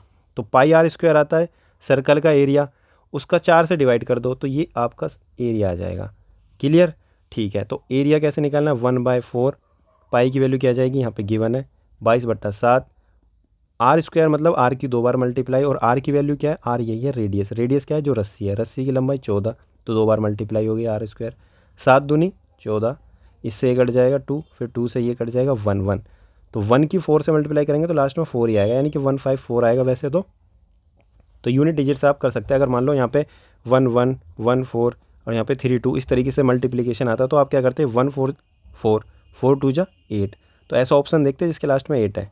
ठीक है, आप मतलब टिक कर देते हैं यूनिट डिजिट से। ठीक है, इतना सोल्व नहीं करना होता, टॉपर इस तरीके से ही करते हैं। अब देखते हैं नेक्स्ट क्वेश्चन। एक औरत है जो कि 3 घंटे 20 मिनट लेती है वॉक करके मंदिर तक जाने में और राइडिंग बैक मतलब यहाँ से एक औरत यहाँ तक जाती है, यानी कि ये घर हो गया इसका और ये टेम्पल हो गया यानी कि मंदिर। तो घर से मंदिर और मंदिर से घर, ठीक है, घर से मंदिर जाती है वॉक करके, यानी पैदल पैदल जाती है बेचारी, ठीक है, दर्शन करने मंदिर तक। अब फिर वहाँ से कोई मिल जाता है, ठीक है, कोई उसका बेटा मिल जाए या कोई अड़ोसी पड़ोसी मिल जाए, तो वो कहता है कि चलो मैं छोड़ देता हूँ, तो बाइक पे आ जाती है। कैसे, बाइक पे बैठ के। तो उसको आने और जाने में लगते हैं 3 घंटे 20 मिनट। क्लियर। अब आपको ये भी पता है जब पैदल चल के गई है तो उसमें कम, उससे ज़्यादा टाइम लगेगा, और जब बाइक से आई है तो उसमें कम टाइम लगेगा। ठीक है, अब आगे पढ़ते हैं। She would have gain 2 hours by riding both way. तो उसने क्या काम किया, जब वो बाइक मतलब राइड करके जाती है, राइड मतलब बाइक से भी जा सकती है, ऑटो से, किसी से भी जा सकती है। तो अगली बार क्या करा, जब वो मंदिर जा रही है और वापस भी जब आ रही है तो दोनों टाइम उसने बोथ वे यानी दोनों रास्ते में उसने क्या करा, राइडिंग यूज़ की, यानी कि बाइक से ही गई वो। तो बाइक से जब जाती है तो वो 2 घंटे बचा लेती है, 2 घंटे बचा लेती है। इसका मतलब ये हुआ अगर पहले 3 घंटे 20 मिनट लग रहे थे तो अब की बार 1 घंटा 20 मिनट लगेगा, क्योंकि 3 घंटे 20 मिनट में से 2 घंटे माइनस करने हैं। तो आने और जाने में 1 घंटा 20 मिनट लगा, इसका मतलब 1 घंटे का मतलब 60 मिनट और 20 मिनट और ऐड कर दो, यानी टोटल 80 मिनट। यानी 1 घंटा 20 मिनट को मैं लिख सकता हूँ 80 मिनट, और इसको 2 से डिवाइड करूँगा तो आ जाएगा 40। लेकिन 2 से डिवाइड क्यों किया, क्योंकि दोनों तरफ सेम है, यानी 40 मिनट जाने के लगे और 40 मिनट ही आने के लगे, क्योंकि दोनों तरफ बाइक से ही जा रही है वो। क्लियर। तो 40 मिनट जाने के, 40 मिनट आने के। तो यहाँ पे देखो ये गई कैसे थी, वॉक करके, और यहाँ कैसे आई थी, बाइक से। तो बाइक से आने में कितना टाइम लगा होगा उसे, 40 मिनट, और टोटल कितना लगा था, 3 घंटे 20 मिनट। तो 40 माइनस कर दूंगा तो पैदल का कितना हो गया, 2 घंटे 40 मिनट। अब कैसे पता चला ये 2 घंटे 40 मिनट, अब देखो ये जो 40 है, 40 में से पहले 20 निकालो, तो 3 घंटे 20 मिनट में से 20 माइनस कर दो, 3 घंटे बचे, फिर 20 और माइनस कर दो तो 2 घंटा 40 मिनट बचे। तो 2 घंटे 40 मिनट उसे लगे अपने घर से मंदिर तक पैदल जाने में। ठीक है, इतनी बात हमें पता चलेगी। अब आगे पढ़ते हैं। हाफ ऑफ द टाइम, देखो लैंग्वेज बहुत चेंज करिए, हिंदी में आपको डायरेक्ट समझ में आ जाएगी, लेकिन इंग्लिश मीडियम का कोई छात्र है तो उसे दिक्कत आ सकती है यहाँ पे। तो देखो करना क्या, हाफ ऑफ द टाइम यानी आधा टाइम बताना है किसका, she would take to walk both way, यानी दोनों तरफ जाने में, यानी यहाँ से अपने घर से मंदिर तक और मंदिर से घर तक आने जाने में, दोनों तरफ लिख रहा है ना बोथ वे, दोनों तरफ आने जाने में जो टाइम लगेगा उसका आधा बताना है। यानी डायरेक्ट ये पूछना चाह रहा है कि एक रास्ते का टाइम बता दो, या तो जाने का या आने का, लेकिन इसने बोथ वे यूज़ कर दिया। ठीक है, तो दोनों में से आने या जाने का, हमने जाने का निकाल दिया, 2 घंटा 40 मिनट, ऑप्शन नंबर 1 करेक्ट। ठीक है, ये सिर्फ मुझे समझाना था, बाकी आंसर हमारा आ चुका था। ठीक है, तो लैंग्वेज बहुत ज़रूरी है समझनी, अरिथमेटिक में सिर्फ आप लैंग्वेज में घूमोगे, बाकी कुछ नहीं। अब बात करते हैं क्वेश्चन जो कि सिंपल इंटरेस्ट से क्वेश्चन पूछा गया है। ये वाला क्वेश्चन किससे पूछा गया था, टाइम स्पीड एंड डिस्टेंस। ये वाला क्वेश्चन मेंसुरेशन से। ये वाला क्वेश्चन परसेंटेज और रेशियो प्रोपोर्शन का कॉम्बिनेशन है। ये वाला क्वेश्चन नंबर सिस्टम से। तो जो मैंने शुरू में बताया था ना कि एक एक क्वेश्चन कहाँ से पूछा है, तो आपको पता होना चाहिए। सिंपल इंटरेस्ट से एक क्वेश्चन आता है, अब किस लेवल का आता है देखो, ये कह रहा है एनुअल रेट। एनुअल रेट अगर बढ़ जाता है 9 से लेके 13 से ही 1/2, यानी कितना बढ़ गया, 9 से अगर 13 से ही 1/2 कितना बढ़ गया, अब खुद सोचो, 9 4 13, तो 4 और आधा, यानी 4.5 बढ़ गया। 4.5 बढ़ने पे 1 साल का जो इंटरेस्ट है वो कितना बढ़ जाता है, 3690, यानी कि 3690 बढ़ जाता है। पहले इसको सोल्व करेंगे, 4 2 8, 8 + 1 9, 9/2% की वैल्यू हो जाएगी 3690। अब 9 से ऐसे कट करेंगे, 9 4 36, 9 1 9 और 0। तो 1% की वैल्यू निकालने के लिए ये 2 की मल्टीप्लाई उधर हो जाएगी, तो 1% की वैल्यू आ जाएगी 820। तो 1% की वैल्यू 820 आ गई। तो यहाँ पे पूछ रहा है प्रिंसिपल, प्रिंसिपल होती है 100%, यानी 100% की आपको वैल्यू निकालनी है। प्रिंसिपल क्या होगा, यानी मूलधन क्या होगा। तो 100% की वैल्यू क्या हो जाएगी, अब दोनों तरफ 0 लगा दो, ये 100 हो जाएगा, तो ये भी 100 हो जाएगा। Option number C correct. ठीक है, इस टाइप से आपको क्वेश्चन सोल्व करने हैं। आई होप सभी को समझ में आ रहे होंगे। अगर वीडियो सच में समझ में आ रही है तो वीडियो को लाइक कर देना और अपने दोस्तों के साथ शेयर करना और कमेंट में बताना कि हाँ इस तरीके से और भी वीडियो आनी चाहिए। ठीक है, A can do a work in 40 days, यानी ए, एक सेकंड, ए किसी काम को 40 दिन में कर सकता है, ठीक है, और बी उसी काम को 50 दिन में कर सकता है। They work together for 5 days. अब देखो मैंने कहा था जब एलसीएम एचसीएफ आप पढ़ोगे, यानी कि जब एलसीएम पढ़ोगे जब ही आप टाइम एंड वर्क के क्वेश्चन कर पाओगे। क्यों, क्योंकि इसमें अब एलसीएम निकालना है। दोनों का एलसीएम आ जाएगा 200, इसको डिवाइड करूँगा 40 से तो 5 आएगा, इसको डिवाइड करूँगा तो 4 आएगा। ये आती है एफिशिएंसी, यानी एक दिन में काम कार्य करने की क्षमता। एक दिन में ए 5 करेगा और बी 4 करेगा। लेकिन जब वो दोनों काम करते हैं 5 दिन के लिए और then B left the work, 5 दिन तक दोनों काम करेंगे ए और बी। तो ए और बी दो एक दिन में कितना काम करेंगे, 5 और 4 9, तो 5 दिन में कितना करेंगे 45, यानी 45 दिन इन्होंने काम, 45 काम कर चुके हैं ये 5 दिन में। लेकिन फिर बी ने काम अपना छोड़ दिया। In how many days will A finish off remaining work, यानी जो बचा हुआ काम है। तो जब 45 काम हो गया तो 200 में से 45 घटाएंगे तो 155 काम बचा। तो 155 जो बचा हुआ काम है, ये लिख रहा है ना रिमेनिंग वर्क, वो ए कितने दिन में करेगा, क्योंकि बी तो भाग गया ना छोड़ के। तो ए कितने दिन में करेगा, ए एक दिन में कितना करता है 5 करता है। तो 155 कितने दिन में करेगा, डिवाइड कर दो, 5 3 जा 15, 5 1 जा 5। तो ऑप्शन नंबर डी करेक्ट हो जाएगा। ठीक है, अब ये जरूरी नहीं है कि यहाँ पे रिमेनिंग वर्क करके ही क्वेश्चन पूछे, ये डायरेक्ट ये भी पूछ सकता है कि ए को कितना टाइम लगा पूरे काम को कंप्लीट करने में। जब पूरे काम को कंप्लीट करने की बात पूछे तो आपको क्या करना है, 155 डिवाइड बाई 5, यानी 31 दिन तो आ ही गए। 31 दिन तो उसे बचे हुए काम को करने में लगे, बाकी 5 दिन तो वो शुरू में भी लगा रहा ना बी के साथ। तो 5 और 31 कितने हो गए 36। तो ऐसे भी लैंग्वेज, मैं कह रहा हूँ ना, लैंग्वेज घुमा के क्वेश्चन आएगा, लेकिन कॉन्सेप्ट की क्लैरिटी होनी चाहिए। ठीक है, ऐसा नहीं है क्वेश्चन की बस प्रैक्टिस करते जा रहे हो, रटते जा रहे हो, ये ऐसा हो गया नहीं। इसमें काफ़ी क्वेश्चन, इसी में मैं कई क्वेश्चन करा सकता हूँ घुमा घुमा के। ठीक है, बस आपको क्या है पता होना चाहिए। ठीक है, जैसे यहाँ पे एक क्वेश्चन भी आ सकता है कि ए क्या करेगा, अब ए अपनी एफिशिएंसी के आधा यूज़ करेगा, यानी कि पहले एक दिन में जो 5 काम कर रहा था 5 नहीं करेगा 2.5 करेगा। लेकिन बी जो है वो अपनी एफिशिएंसी का दुगना करेगा, यानी बी पहले 4 कर रहा था अब 8 करेगा। तो कितना हो गया, 2.5 में 8 जोड़ेंगे तो 10.5। तो अब बताओ टोटल काम को करने में कितना समय लगेगा। तो ऐसे भी हो सकता है, या ये भी पूछ सकते हैं जो टोटल काम है उसका 2 मतलब कि 1/2, यानी आधा काम करने में कितना टाइम लगेगा, कुछ भी पूछ सकते हैं। ठीक है, इसलिए कह रहा हूँ कॉन्सेप्ट पे ध्यान देना है। कहीं भी किसी भी टीचर से पढ़ो, लेकिन समझते टाइम पूरा टाइम लेना है। ठीक है, चलो अब बात करते हैं नेक्स्ट क्वेश्चन की। एक पर्सन है जो कि स्पेंड यानी खर्च करता है 22% अपनी मंथली इनकम का हाउस रेंट पर। ठीक है, हाउस रेंट पर कितना करता है 22%। ठीक है, 40% of income on house expenses, यानी घर के खर्चे पे कितना करता है 40%। ठीक है, ग्रोसरीज वगैरह पे। और 50% ऑफ रिमेनिंग, यानी बचे हुए का 50% करता है बच्चों की एजुकेशन वगैरह पर। अब देखो बचे हुए की बात कर रहा है, ऐसा नहीं है कि यहाँ पे डायरेक्ट तुम ये लिख दोगे कि 50%, ऐसे नहीं लिखना। खुद सोचो, जब 50 लिख दोगे तो इनको जोड़ो पूरों को, 2 5 4 9 और 9 और 2 11। अब खुद सोचो 100% उसकी सैलरी आ रही है, अब इसका खर्चा बैठ रहा है 112, कहाँ से आ रहा है। ठीक है, इतना कैसे, मान लो 100 रुपये तुम कमा रहे हो, 112 थोड़ी खर्च कर दोगे जब है ही नहीं। तो अब ध्यान से समझना इस बात को। ये कहना चाह रहा है कि बचे हुए का 50%, जब इसने 22% खर्च कर दिया, 40% खर्च कर दिया, तो कितना कर दिया 62% खर्च कर दिया। बचा कितना, 100 कमा रहा है ना, 100% कमा रहा है, तो 100 में से 62 खर्च कर दिया तो बचा 38। ये 38 का 50% कह रहा है, यानी बचे हुए का 50%। 50% का मतलब आधा। तभी कहता हूँ मैं फ्रैक्शन वैल्यू याद रखनी है, ऐसा नहीं यहाँ पे 50 ऊपर लिखोगे नीचे 100। तो आधा कितना हो जाएगा, आधा हो जाएगा 19। तो अब इसने 19 किस पे खर्च करा, 19% खर्च करा इसने अपने बच्चों की पढ़ाई पर, यानी चिल्ड्रन एजुकेशन पर। इतनी बात आई समझ में। ठीक है, if the monthly savings are 3800, ये कह रहा है जो मंथली सेविंग है यानी जो उसकी बचत है वो 3800 है, तो उसका खर्चा बताना है, एक्सपेंडिचर बताना है किस पर, एजुकेशन और अदर हेड पर, यानी ये वाला।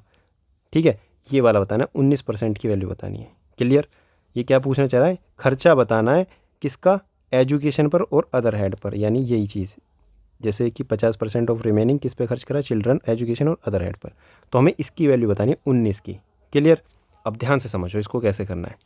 सबसे पहले मैं ऐड करूँगा कि इसका कितना खर्चा हुआ। इसका खर्चा हुआ 9 और 2 11, हासिल लगा 1, 4 और 2 6, 7 और 1 8, यानी कि 8 आ गया। यानी 81% उसने खर्च कर लिया 100 में से। तो बचा कितना? 19% की उसे बचत हुई। लेकिन 19% की बचत हमारे हिसाब से हुई, लेकिन उन्होंने कितना बताया? 3800। तो 3800 रुपये उसकी बचत हुई। ठीक है, 3800 रुपये किसकी हुई? बचत हुई। तो 19% ही उसका चिल्ड्रन एजुकेशन पे खर्चा हुआ। तो 19% की हमें वैल्यू बतानी है। तो ये तो कुछ सोल्व ही नहीं करना, तो डायरेक्ट आंसर क्या हो जाएगा? 3800, option number C. Simple question. इस क्वेश्चन को पढ़ते हैं। On certain item the profit is 120% of the cost, यानी जो कॉस्ट प्राइस है उसका 120% प्रॉफिट होता है। ठीक है, किसी सामान को बेचने पे। तो कॉस्ट प्राइस क्या है? 100 होता है। ठीक है, 120% का फ़ायदा होता है, यानी कि अगर 100 की चीज़ को 120 रुपये फ़ायदे में बेचें तो 220 की बेची जाएगी, यानी सेलिंग प्राइस कितना हो गया? 220 हो गया। ठीक है, 120 का उसे फ़ायदा हुआ। If the cost increase by 25%, यानी पहले 100 थी और 25 इंक्रीज़ हो जाए तो अब कितनी हो जाएगी नई कॉस्ट प्राइस? 125। क्लियर। अब ये कह रहा था सेलिंग प्राइस रिमेन कांस्टेंट, यानी जो सेलिंग प्राइस है वो उतना ही रहेगा जितना है पहले, यानी 220 ही रहेगा। तो ये कहना चाह रहा था what percent of selling price is the profit, यानी जो प्रॉफिट है, प्रॉफिट का कितना सेलिंग प्राइस होगा, मतलब प्रॉफिट का सेलिंग प्राइस कितना परसेंट होगा। तो पहले प्रॉफिट निकालो कितना। ये हो गया कॉस्ट प्राइस, ये हो गया सेलिंग प्राइस। तो कितने का फ़ायदा है? 95 का। ठीक है, तो 95 का हमें फ़ायदा है, लेकिन वो जो 95 जो प्रॉफिट हुआ है वो सेलिंग प्राइस है। सेलिंग प्राइस कितना है? 220, उसका कितना परसेंट है? तो 100 से मल्टीप्लाई कर दो, ये चीज़ पूछी है। ठीक है, अब यहाँ पे आपको दिक्कत आई कैलकुलेशन करने में। तो कैलकुलेशन कैसे करनी है? जीरो से, एक सेकंड, जीरो से जीरो मत कट करो। यहाँ पे 519, ठीक है, 5 4 जो 20, 5 4 जो 20। तो इसकी मल्टीप्लाई इससे करेंगे तो 1900 और इसको 44। ठीक है, अब कैसे डिवाइड करेंगे? 44 को 4 से मल्टीप्लाई करेंगे तो 176 आ जाएगा, और फिर यहाँ पे 4, यहाँ पे 1, यहाँ पे 0। तो यानी जो स्टार्ट करेगा 4 से, 39 नहीं होगा, 51 नहीं होगा, इन दोनों में से एक आंसर होगा। तो 140 7 टाइम में तो जाएगा नहीं, 7 टाइम में तो बहुत ज़्यादा हो जाएगा। और 4 3 जा क्या आएगा? 12, 132, तो लगभग तो ऑप्शन नंबर ए करेक्ट हो जाएगा। इतना सा काम करना है। ये मैंने इतना सोल्व भी कर दिया, लेकिन डायरेक्ट दिख रहा है। ठीक है, अब बात करते हैं नेक्स्ट क्वेश्चन की। नेक्स्ट क्वेश्चन एवरेज से रिलेटेड है। ठीक है, तो एवरेज का क्वेश्चन है, ध्यान से समझ। इस क्वेश्चन को 2 मेथड से करेंगे, एक शॉर्ट और एक जो भी ब्रीफ होता है। ठीक है, average monthly salary of 5 friends is 62,000, यानी कि जो 5 दोस्त हैं उसकी एवरेज मंथली सैलरी है 62,000। लेकिन जो सुरेंद्र है, ठीक है, 1 ऑफ 5 फ्रेंड, यानी 5 दोस्तों में से एक दोस्त जो सुरेंद्र है उसका प्रमोशन हो जाता है। प्रमोशन हो जाएगा तो भाई सैलरी बढ़ जाएगी, सैलरी बढ़ेगी तो एवरेज भी बढ़ जाएगा। ठीक है, एवरेज बढ़ के हो जाता है 64250, और पहले कितना था? 62,000। तो इतना बढ़ जाता है। तो वो पूछना चाह रहा है कि how much is the increase in the monthly salary of Surendra, यानी सुरेंद्र की जो सैलरी है उसमें कितना इंक्रीमेंट हुआ, ये बताना है। तो देखो, जो एवरेज बढ़ा तो कितना बढ़ा, अब उसको निकालते हैं, तो इतना बढ़ गया। लेकिन ये किसका बढ़ा? ये पाँचों पे थोड़ा थोड़ा आया तभी तो एवरेज आया। लेकिन ये किसकी वजह से बढ़ा? सुरेंद्र की वजह से बढ़ा। तो पहले 5 की मल्टीप्लाई होगी क्योंकि पाँचों में बढ़ा। तो 5 की मल्टीप्लाई करेंगे, 5 0 0, 5 5 25, 2 5 2 10, 11 12, और यहाँ से लगाइए 5 2 10, कितना आ जाएगा? 11, यानी ऑप्शन नंबर बी करेक्ट। ठीक है, तो बी करेक्ट हो जाएगा। लेकिन कुछ लोगों को यहाँ पे समझ नहीं आया होगा, यार क्या कर दिया, माइनस करके 5 से मल्टीप्लाई, है ना। तो इसको एकदम एक्सप्लेनेशन के साथ समझाना पड़ेगा। तो ये तो हो गया जिसको समझ में आएगा, जिसको समझ में नहीं आया उसकी बात करते हैं। अब बात क्या है कि 5 दोस्त हैं, 1 2 3 4 5। ठीक है, 5 दोस्तों की जो सैलरी है उसका एवरेज, एवरेज मतलब जो जितने दोस्त हैं उन सब की सैलरी प्लस करके और 5 से डिवाइड कर दो तो कितनी आ गई? 62,000। ठीक है, अब उसी में उन्हीं पाँचों की सैलरी, ठीक है, लेकिन यहाँ पे एक जो सुरेंद्र भाई हैं इनकी सैलरी बढ़ गई। ठीक है, 4 दोस्त तो हैं ही अपने जो पुराने हैं, लेकिन सुरेंद्र भाई की सैलरी बढ़ गई, अब ये अलग चमक रहा है, लाल। ठीक है, इसका भी 5 से डिवाइड करेंगे, क्यों? क्योंकि एवरेज ही तो बताया इन्होंने, एवरेज बढ़ के कितना हो गया? 64,250। ठीक है, ये हो गया। तो अब ये पूछना चाह रहा है कि हमें जो वैल्यू बतानी है वो बतानी है मंथली सैलरी इंक्रीमेंट की, यानी इसकी कितनी बढ़ी। ठीक है, ये पुरानी थी इसकी और ये नई है। ठीक है, इसको मैं नीला कर देता हूँ। ठीक है, अब क्या करेंगे हम? इसकी मल्टीप्लाई इधर करेंगे। जब इसकी मल्टीप्लाई इधर करेंगे तो यहाँ पे क्या आ जाएगा? इंटू 5। इसकी मल्टीप्लाई भी करेंगे तो क्या आ जाएगा? इंटू 5। क्लियर। अब क्या करना है? इन दोनों को माइनस कर देना है। ठीक है, इन दोनों को माइनस कर देना है। एक सेकंड, इसको ऊपर से उठा के नीचे लिखते हैं, एक सेकंड बस, ये आ गया नीचे। क्लियर। अब जब हम इन दोनों को माइनस करेंगे, माइनस करने पे क्या होगा, ये चारों जो हैं ये सेम सेम ये कट जाएंगे, कट गए, ठीक है। इनको भी माइनस करने का तरीका है कि 5 कॉमन ले लो, 5 कॉमन ले लिया, और ये 64250 और ये माइनस कर दिया 6200 और ये कॉमन आ गया 5, ठीक है। ये वही चीज़ आ गई 2250 और इंटू 5। ये क्या आया, ये लाल माइनस नीला, तो लाल माइनस नीला मतलब लाल तो बढ़कर सैलरी हो गई और ये जो नीली है वो पुरानी सैलरी थी, तो इन दोनों के बीच का डिफरेंस ही तो पूछा है कि कितना इंक्रीमेंट हो गया, वही ये है और यही आंसर आया था, ठीक है। इस तरीके से भी आप कर सकते हैं, पर इतना सोचना नहीं है। अब बात करते हैं मेंसुरेशन का, क्वेश्चन आ गया। अब अभी पिछली बार भी एक क्वेश्चन आया था गाय वाला, तो गाय वाले में फॉर्मूला लगा था पाई आर स्क्वायर, सिंपल सर्कल का फॉर्मूला लगा था, ऐसा नहीं कि फर्स्ट टर्म का लग गया, हार्ड लेवल का लग गया। मेंसुरेशन के जो क्वेश्चन होंगे ना उसमें 2 चीज़ मिलेंगी इंपॉर्टेंट। पहली चीज़ तो आपको फॉर्मूला पता होना चाहिए, ठीक है। दूसरा आपको कैलकुलेशन करनी आनी चाहिए। ये जो क्वेश्चन आएंगे कैलकुलेशन, और जो ये सेंटीमीटर लिखा है ना, ये यूनिट चेंज करने वाले भी आ सकते हैं कि कभी मीटर में पूछ लेगा, तो इन 2-3 चीज़ों पे ध्यान देना बस, ये क्वेश्चन कंप्लीट। एक दिन में चैप्टर कंप्लीट हो सकता है, लेकिन टीचर कराते नहीं है, पूरा कोर्स चलेगा। कोशिश करूँगा मैं वीडियो लेकर आऊँ एक मैराथन, जिसमें दिल्ली पुलिस के ज़्यादा नहीं 20 मिनट में पूरा मतलब 20 वीडियो में पूरा सिलेबस कंप्लीट करा दूँ, ठीक है। 20 मिनट गलती से निकल गया। अब बात करते हैं solid piece of iron in the form of cuboid. Cuboid इस तरीके से होता है, ठीक है। एक क्यूबॉइड शेप है, इस शेप में है, जिसका डायमेंशन दे रखा है 24.5, यानी कि जो सबसे लंबी साइड है वो 24.5 और ये वाली 16.5 और इसकी हाइट हो गई 12 सेंटीमीटर। इसको पिघलाकर एक सॉलिड स्फीयर बनाया जाता है इस तरीके से। किसी भी चीज़ को पिघलाकर अगर बनाया जाता है ना, तो उन दोनों की वॉल्यूम इक्वल होती है, यानी कि जो इसकी वॉल्यूम होगी, वॉल्यूम ऑफ क्यूबॉइड और वॉल्यूम ऑफ स्फीयर, इन दोनों की क्या होगी, वॉल्यूम इक्वल होगी। तो इसकी वॉल्यूम होती है L into B into H और इसकी वॉल्यूम होती है 4/3 पाई आर क्यूब। तो यहाँ पे ये पूछना चाह रहा है कि what is the radius of sphere, centimetre बताना, तो यानी आर की वैल्यू बतानी है। बाकी हमें सब की वैल्यू पता है, किसकी पता है, एल की पता है, बी की पता है, एच की पता है, पाई की पता है, आर की नहीं पता, वो निकालनी है। कैसे निकालेंगे अब देखते जाओ। एल की वैल्यू 24.5, बी की वैल्यू 16.5, एच की value 12 is equal to 4/3 into pi की वैल्यू कितनी दे रखी है 22/7, ठीक है। 22/7 हो गई आर क्यूब। अब आर की वैल्यू ही निकालनी है हमें, तो अब करते हैं आगे का सॉल्यूशन। तो पॉइंट हटाएंगे नीचे 0 आ जाएगा, इधर भी पॉइंट हटाएंगे नीचे 0 आ जाएगा। अब 12 से 4 3 ज़ा 12, ये कट गया। अब पेयर बनाते चलना है, ठीक है। ध्यान से समझना एक एक बात, पेयर कैसे बनाना है वो बताऊंगा अभी, रुको बस। अब मुझे यहाँ पे क्लियर दिख रहा है 165, 11 एकम 11, 11 पंजे 55, यानी ये कट गया। 11 दूनी 22, ये भी कट गया। 5 3 ज़ा 15 और 5 2 ज़ा 10, 5 2 ज़ा 10 और 5 4 ज़ा 20 और 5 9 ज़ा 45। इस तरीके से ये हो गया। अभी पूरा क्लियर हो चुका है। अब देखना ध्यान से समझना, आर की वैल्यू निकालनी है आर क्यूब की, तो R cube is equal to, तो यहाँ पे क्या है 49, तो 49 इस 7 को उधर ले जाऊँगा तो मल्टीप्लाई में आ जाएगा 7 इंटू ये एक 3, ये एक 3 और ऊपर से ये वाला 3, तो 3 की क्यूब हो जाएगी, ठीक है। ये 2 और ये वाला 2, ये नीचे आ जाएंगे सारे इधर से, ये इधर से इधर आ जाएगा, तो 2 का क्यूब। इतनी बात आई समझ में। ये जो 49 है इसको भी लिख सकता हूँ 7 का स्क्वायर, पर लेकिन यहाँ पे भी एक 7 है तो इसको लिखूँगा 7 का क्यूब।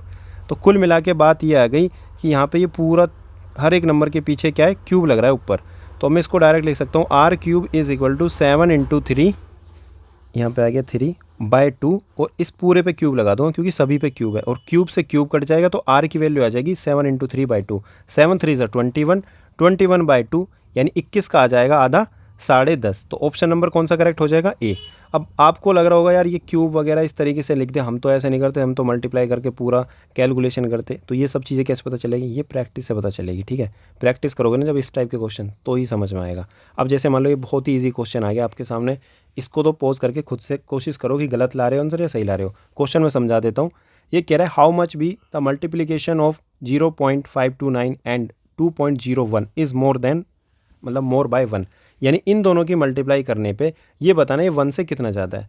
तो 529 की मल्टीप्लाई करनी है 201 से, ठीक है। ये पॉइंट वगैरह बाद में लिख लेना, 1 2 5 0 0 0 इस तरीके से आपको करना है। 2 9 18 ऐसे लगेगा, 2 5 10 11 यही आएगा, या 0 आ जाएगा, 2 5 10 इतना आएगा, ठीक है। अब करना क्या है, यहाँ पे 9, यहाँ पे 2, 8 5 13 हासिल लगा 1 6, ये आ गया आपका क्लियर। अब आपको देखना है पॉइंट कब लगाना है, 1 2 3, 3 के बाद लग रहा है यहाँ पे 1 और 2, 2 के बाद लग रहा है, टोटल कितने हो गए 5, तो 1 2 3 4 5 यानी यहाँ लगाना है आपको। अब ये कह रहा है कि 1 से कितना ज़्यादा है, तो 1 माइनस करोगे तो ये सारा ही आ जाएगा नंबर पूरा का पूरा, तो 0.6329 इतना ज़्यादा है 1 से। अब यहाँ पे देख लो कौन सा आंसर है, तो ऑप्शन नंबर ये वाला सही है। एक सेकेंड, हाँ 0 भी तो पॉइंट यहाँ पे लगेगा, ठीक है, क्योंकि ये 0 है, तो ऑप्शन नंबर आपका बी करेक्ट हो जाएगा। तो इस तरीके से आपको करना है। अब देखो डिस्काउंट का एक क्वेश्चन आ गया, मैंने कहा था ना प्रॉफिट लॉस से भी आएंगे 1-2 क्वेश्चन और डिस्काउंट से भी एक क्वेश्चन आएगा। जो भी मैंने पिछली बार अभी चार्ट समझाया था उसी से देखो क्वेश्चन आ रहे हैं। अब देखो क्या कहना चाह रहा है ये, after allowing the 3 successive discount 15%, 20%, 18%, लगातार 3 आपको डिस्काउंट दे दिए सक्सेसिव, और 3 डिस्काउंट देने के बाद वो बेचता है उस सामान को 22-30.40 में। तो मार्क प्राइस बताओ। मार्क प्राइस पे डिस्काउंट मिलने पे ही सेलिंग प्राइस आता है, ठीक है। तो अब निकालेंगे इसको भी कैसे करना है, चलो बताता हूँ। ये क्वेश्चन थोड़ा कैलकुलेटिव है, देखो करना कैसे। 15% की वैल्यू क्या होती है 3/20, 20% की वैल्यू होती है 1/5 और 18% की वैल्यू होगी 9/50, ठीक है। अब ध्यान से समझना, 3/20 यानी कि 20 की ये हो जाएगा MRP मार्क प्राइस, और जब डिस्काउंट करेंगे तो सेलिंग प्राइस, यानी 20 की चीज़ को 3% डिस्काउंट में बेचा, इसका मतलब 20 रुपये की चीज़ को हमने कितने में बेच दिया, 17 में बेच दिया, ठीक है। 5 रुपये की चीज़ को कितने में बेचा, 1% डिस्काउंट दिया तो 4 में बेच दिया। ऐसी 50 की चीज़ को 9 माइनस करेंगे, यानी कि 50 रुपये की चीज़ को 9% डिस्काउंट दिया तो कितना हो गया, ये हो गया 41। तो ये चीज़ आ गई। इन सभी का मल्टीप्लाई करना है, वो या इन सभी की मल्टीप्लाई करेंगे, यानी 20 × 5 × 50, ठीक है। तो 20 पंजे 100, 100 की 50 से मल्टीप्लाई करेंगे तो आ जाएगा 5000। तो 5000 आ जाएगा MRP हमारी तरफ से, ठीक है, ये हमारा है, ठीक है। और इन सभी की मल्टीप्लाई करेंगे 17 × 4 × 41, ठीक है, ये आ जाएगा सेलिंग प्राइस। लेकिन सेलिंग प्राइस इन्होंने क्या दे रखा है, इट इज़ सोल्ड इतने रुपए में, यानी इसकी वैल्यू इन्होंने ऑलरेडी दे रखी है 22-30.40, इतनी वैल्यू दी है। तो हमें क्या करना है, इस 1 की वैल्यू निकालनी है, कितनी होगी। जब 1 की निकल जाएगी तो फिर इस 5 की निकालनी है। बस थोड़ा कैलकुलेटिव है, पर क्वेश्चन समझ में आ गया होगा कि इस तरीके से करना है। कई बार क्या होता है बस यहीं पे गिव अप कर दोगे आप कि यार इतना कैलकुलेटिव है, तो इसलिए कैलकुलेशन की प्रैक्टिस करके जाना दिल्ली पुलिस के लिए, ठीक है। तो जो भी चीज़ें आपके सामने आ रही है उनको प्रैक्टिस ज़रूर करना है। अब करना कैसे यार, डिवाइड कैसे करें। डिवाइड करने के लिए सबसे पहले पॉइंट हटाओ, पॉइंट हटाएंगे नीचे 2 जीरो आ जाएंगी, 2 जीरो, 1 जीरो से 1 जीरो कट जाएगी, यहाँ से यहाँ कट गई, क्लियर, पॉइंट भी हट गया, हटा दो, ठीक है। अब देखो डिविजिबिलिटी रूल जो आपने पढ़ा है उसका यूज़ क्या है, ठीक है। क्या आपको लग रहा है कि सिर्फ क्वेश्चन डिविजिबिलिटी रूल से आएगा जब ही यूज़ है, नहीं। यहाँ पे देखो 4 लिख रहा है, तो यहाँ पे मैंने बताया था कि डिविजिबिलिटी रूल में ये होता है लास्ट की जो 2 डिजिट अगर डिवाइड कर रही हैं, 4 से डिवाइड हो रही हैं तो पूरा नंबर डिवाइड हो जाएगा। तो 4 से लास्ट की 2 डिजिट डिवाइड हो रही हैं तो अब इसको 4 से डायरेक्ट डिवाइड कर दो। तो 4 5 ज़ा 20, 4 5 ज़ा 20, 4 7 ज़ा 28 और 4 6 ज़ा 24, ये पूरा नंबर कट गया, क्लियर। अब इसको 17 से काटो, 17 तिया 51, फिर 4 और 7 बचे, 17 दूनी 34, तो 2 आ गया, फिर कितना बचा 136, यानी 17 अट्ठे 136, तो 328 आ गया, क्लियर। अब 328, अब यहाँ पे क्लियर देखो 41 है, 1 के पीछे 8 लगाऊंगा, 8 से मल्टीप्लाई करूँगा तभी तो 8 आएगा। तो 8 1 ज़ा 8 और 8 4 ज़ा 32, यानी 8 टाइम्स में ये भी चला जाएगा, ये भी क्लियर हो गया। तो इसका मतलब जब इसको कट करूँगा तो 4/5 आ जाएगा, यानी 1 की वैल्यू आ गई 4/5। तो 1 की वैल्यू 4/5 आ गई, तो 5000 की क्या होगी, तो 5000 में मल्टीप्लाई कर दो 4/5 की, तो ये कट हो जाएगा, तो 4000 वैल्यू आ जाएगी। तो ऑप्शन नंबर ए करेक्ट, ठीक है। इस तरीके से करना है। अब बात करते हैं नेक्स्ट क्वेश्चन की। इस क्वेश्चन में रिमाइंडर थ्योरम का थोड़ा सा यूज़ है, बाकी आपको कैलकुलेशन इसमें भी करनी है। द प्रोडक्ट ऑफ 2 नंबर, यानी कि 2 नंबर है A × B, यानी प्रोडक्ट का मतलब है उन दोनों की मल्टीप्लाई करने पे 9216 आता है, 9216। When the larger number is divided by smaller number. अब इसमें से किसी भी नंबर को बड़ा और छोटा मान लो B को बड़ा माना, ठीक है। बड़े नंबर को अगर छोटे से डिवाइड करते हैं यानी A से, तो जो क्वोशेंट है वो कितना आता है, 16 आता है, यानी यहाँ पे 16 आता है, इसी को कहते हैं क्वोशेंट, ठीक है। लिविंग नो रिमाइंडर, रिमाइंडर एक भी नहीं आ रहा, यानी B पूरा कट जा रहा है इस तरीके से, ठीक है। अब जैसे मान लो यहाँ पे मैंने 2 लिखा और यहाँ पे लिख दिया 8, तो यहाँ पे मान लो क्वोशेंट आ रहा है, एक सेकंड रुको, यहाँ पे लिख देता हूँ मैं 32 और यहाँ पे लिख देता हूँ 2, तो यानी 16 बार में कट जाएगा 32, कट गया पूरा। तो 32 की वैल्यू जो है उसको मैं डायरेक्ट ये लिख सकता हूँ कि 2 × 16 लिख सकता हूँ ना। ऐसे ही जो B की वैल्यू है पूरा कट गया, तो B को लिख सकता हूँ 16 × A, यानी कि 16 की मल्टीप्लाई A करने पर ही तो B आया। इतनी बात आ गई, चलो समझ में, तो हमने लिख भी दिया। तो B की वैल्यू हो जाएगी 16 × A, तो यहाँ पे B की जगह क्या लिखना है, 16 × A, तो A इंटू फिर 16 × A लिखना है, फिर 9216 लिखना है। तो A की मल्टीप्लाई A से तो A स्क्वायर आ जाएगा, 9216 और नीचे आ जाएगा 16। अब इसको डिवाइड करना है, तो 4 से काट लो, 4 से, क्योंकि डायरेक्ट 16 से नहीं कट कर पाओगे, तो 4 से कट करेंगे, 4 4 ज़ा 16 4 2 जा 8, 4 3 जा 12, 0 और 4 4 जा 16। फिर इसको 4 से डिवाइड करो क्योंकि लास्ट में 0 4 आ रहा है, डिवाइड हो ही जाएगा। तो 4 5 जा 20 और 4 7 जा 26 और 4 6 जा 24। तो ए स्क्वायर की वैल्यू कितनी आ गई? 576। और ये पूछना क्या चाह रहा है? What is the difference between the number, यानी बी माइनस ए पूछा जा रहा है। तो बी की वैल्यू पता होनी चाहिए और ए की वैल्यू भी पता होनी चाहिए, है ना। तो देखो बी की वैल्यू कितनी है? 16a। ठीक है, बी की वैल्यू कितनी है? 16a माइनस ए की वैल्यू कितनी है? ए, एक सेकेंड, 16a माइनस ए। ठीक है, बी की वैल्यू कितनी आई है? 16a, 16 इंटू ए मतलब 16a, और ए की वैल्यू ए है ही। तो 16a में से ए गया तो कितना बचा? 15a। तो आंसर क्या होगा? 15a। तो ए की वैल्यू कुछ भी हो लेकिन जो नंबर आएगा वो 15 का मल्टीपल आएगा। मैं डायरेक्ट जो टॉपर होगा वो ना तो इसको मल्टीप्लाई करेगा ना इसको, ना ही इसको, डायरेक्ट इसको कर देगा। क्यों? क्योंकि 15 से यही नंबर डिवाइड हो रहा है। 15 दूनी 30 और 15 चौका 60। ठीक है, तो टॉपर इतना डायरेक्ट यहाँ से ही क्वेश्चन कर देगा, लेकिन फिर भी आपको करना पड़ेगा। ठीक है, क्योंकि आप बिगनर हो। ठीक है, तो ए स्क्वायर, ए की वैल्यू कितनी आ जाएगी? यहाँ पे कितना आएगा? 576 किसका स्क्वायर है? 24 का। तो ए की वैल्यू आ जाएगी यहाँ पे 24। ठीक है, ए की वैल्यू 24 आ गई। तो अभी क्या आया था? 15a आया था ना, अभी माइनस करा था ना, 16a माइनस, तो 15a। तो ए की वैल्यू कितनी है? 24। तो 24 से मल्टीप्लाई कर दोगे तो वही आ जाएगा आंसर जो मैंने अभी बताया था। ठीक है, चलो ये रेशियो का क्वेश्चन है, बहुत बेहतरीन क्वेश्चन है। देखते हैं इसको कैसे करना है। तो इसमें जो वैल्यू गिवन है उसको लिखते हैं। x plus Y minus Z की वैल्यू कितनी दी है? 2 दी है। ठीक है, इसकी वैल्यू 2 दी है, इसकी वैल्यू 3 दी है और इसकी वैल्यू 1 दी है। ठीक है, तो लिखते हैं इसको, y minus Z plus 2w is equal to 3 और 2x plus Z minus w is equal to 1। तो यहाँ पे देखो करना क्या है, 2 और 1 को ऐड करेंगे, इन दोनों को ऐड करेंगे, क्या आएगा? 3, जो कि इसके बराबर है। तो इसका मतलब ये है कि इक्वेशन इन दोनों को अगर ऐड करते हैं तो वो इसके बराबर आएगा। ठीक है, क्योंकि क्लियर दिख रहा है 2 और 1 को ऐड करेंगे तो 3 के बराबर आ रहा है। तो यहाँ पे क्या करना है? हमें ऐड करना है x plus Y minus Z. बहुत लोगों को नया लग रहा होगा ये, प्लस इसको ऐड करेंगे, लेकिन जब बेसिक कॉन्सेप्ट क्लियर कर लोगे तो आपको ये समझ में आ जाएगा। तो इन दोनों को जब ऐड करेंगे किसके बराबर बैठेगा? बीच वाले के बराबर। तो बीच वाला क्या है? y minus Z plus 2w। Clear.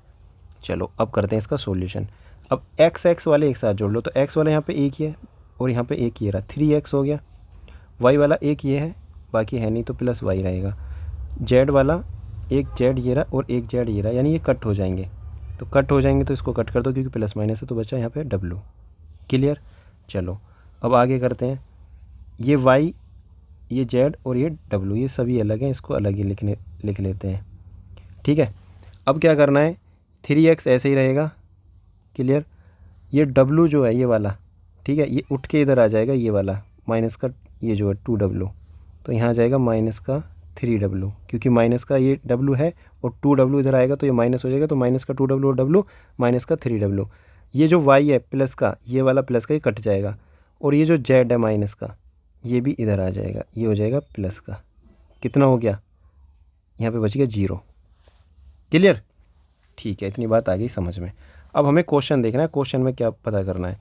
तो क्वेश्चन में है 5w minus 3x minus Z और इन दोनों की रेशियो बतानी है। तो इसको पहले कट कर देता हूँ, मिटा देता हूँ ऊपर से। ठीक है, तो हमें यहाँ पे क्लियर दिख रहा है 3x माइनस जेड, तो यहाँ भी कहीं ना कहीं 3x माइनस जेड दिख रहा है ना, लेकिन यहाँ पे प्लस माइनस का दिख रहा है, इसमें एक गड़बड़ी हो रही है। इसको देखते हैं अब क्या करना है इसका। यहाँ पे ये जो 3w है माइनस का, इसको ले जाते हैं उधर। ठीक है, ये 3x माइनस प्लस जेड है, इसको यहीं रहने देते हैं। तो 3x प्लस जेड को यहीं रहने दो, बाकी जो ये माइनस का 3w इसको इधर ले जाओ। इतनी बात आ गई समझ में। तो 3x प्लस w की वैल्यू कितनी आ गई? Plus 3w। अब यहाँ पे ये दे रखा है माइनस माइनस का। अब इसमें देखो 5w माइनस, दोनों में कॉमन ले लो, माइनस कॉमन ले लिया तो 3x प्लस जेड हो जाएगा, रेशियो 3w हो जाएगा ये वाला। ठीक है, इसी को सोल्व कर रहा हूँ मैं डायरेक्ट।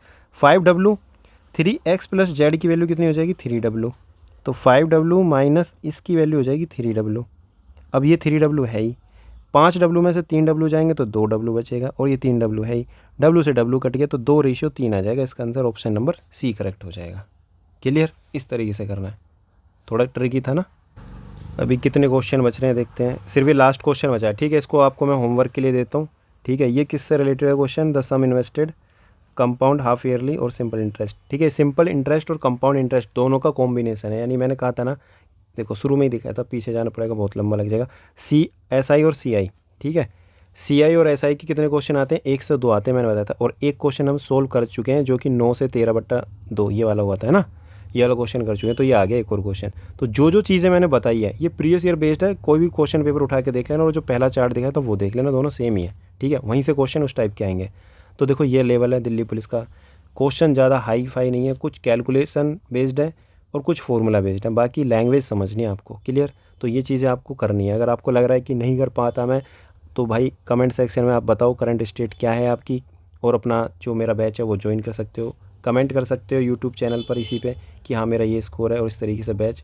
बाकी दिल्ली पुलिस का बैच ज्वाइन कर सकते हो, बहुत डिटेल में बताया, जो कि AWO TPO, ठीक है, HCM, ठीक है। ऐसा नहीं सिर्फ दिल्ली पुलिस को ही टारगेट करेंगे, ये सभी एग्ज़ाम जो भी दिल्ली पुलिस के आने वाले हैं, आने वाली वैकेंसी सभी को टारगेट करेंगे। तो जो भी डिज़ायर्ड स्टेट है, जो भी आप चाहते हैं अपने आप से, उस गैप को किस तरीके से फिल करना है वो आप हमारा एक्शन प्लान करेगा, यानी कि जो हमारे डेली टारगेट्स हैं वो करेंगे। तो thank you so much for watching this video, और अपने दोस्तों के साथ शेयर करो अगर वीडियो अच्छी लगी है। बाकी अपना पढ़ते रहो, ऐसा मत सोचो कि नोटिफिकेशन आएगी तो ही मैं पढ़ाई स्टार्ट करूँगा, क्योंकि खुद से कंपटीशन नहीं है, जो पिछले वाले हैं उनसे भी कंपटीशन है, ऑलरेडी सब कुछ कंप्लीट करके बैठे हैं, ठीक है। तो सीट लेनी है तो मेहनत करनी पड़ेगी, अभी से 7-8 महीने की मेहनत है, लग जाओ।